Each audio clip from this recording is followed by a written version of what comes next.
Quieren eliminar barreras de comunicación. Raúl es sordo, pero está aprendiendo a hablar gracias a su logopeda. Hemos comprobado que no es la única actividad de la agrupación aragonesa de sordos. Amarillo, negro. Ana, Raúl es un niño sordo que con el audífono tiene restos auditivos. ¿Qué conseguís con estos ejercicios? Bueno, pues con este ejercicio, como ves, hemos estado trabajando los distintos colores. Primero se los presentamos, decimos cuál es cada color y luego me voy fuera de su campo visual, me pongo detrás y le voy nombrando cada uno de los colores y él me tiene que ir diciendo cuál es el que le he nombrado para trabajar lo que es los restos auditivos que tiene. Vemos también aquí que hay un tablero del juego del zorro. ¿Esto también es otro ejercicio, un juego? Este es otro ejercicio, es un juego con el que trabajamos. Hoy pretendíamos trabajar el fonema Z, ¿vale? La letra Z.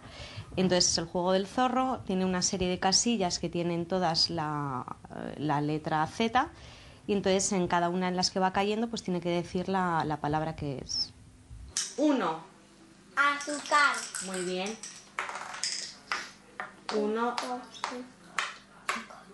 Stop. Stop. Los zapatos, chocolate. Muy bien. Ana, este es uno de los ejercicios más difíciles, ¿verdad? Pues sí, la lectura labial, a ver, es un niño todavía bastante chiquitín. Hemos empezado a trabajarlo hace poco y todavía pues nos va costando. Tenemos que ayudarnos con signos en algunas palabras y bueno, pues eso, la lectura labial son frases que trabajamos, que se lo digo sin voz y él tiene que leer en los labios lo que le estoy diciendo. ¿Qué tal estáis? ¿Bien? Bueno, ahora me gustaría trabajar los colores, ¿vale? A ver si os acordáis de los signos.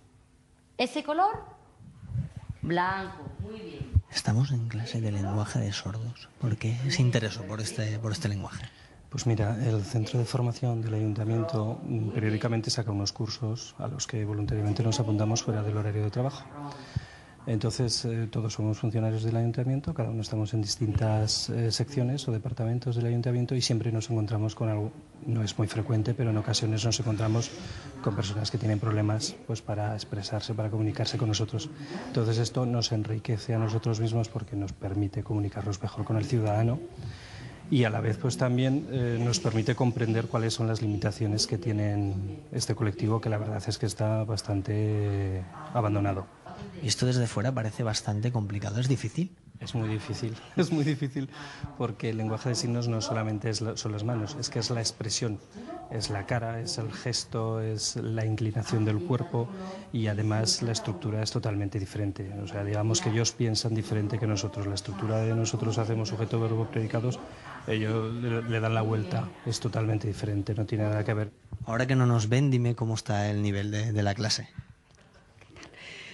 Para mí el grupo la verdad es que bastante bien. Han aprendido bastante. Hombre, hay que reconocer que hay todavía problemas y dificultades, pero bueno, empezamos casi hace un mes y medio. Entonces llevamos, las sesiones son 2 veces a la semana, el grupo está muy motivado, entre los compañeros hay muy buen feeling. Entonces, bueno, claro, ellos nunca están acostumbrados a trabajar con la lengua de signos, siempre pues son más auditivos, entonces es complicado trabajar esta lengua. Pero para mí el grupo es muy participativo, tiene muchas ganas de trabajar, la actitud majísima, o sea que perfecto, muy bien. Como les diría, muchas gracias a la clase.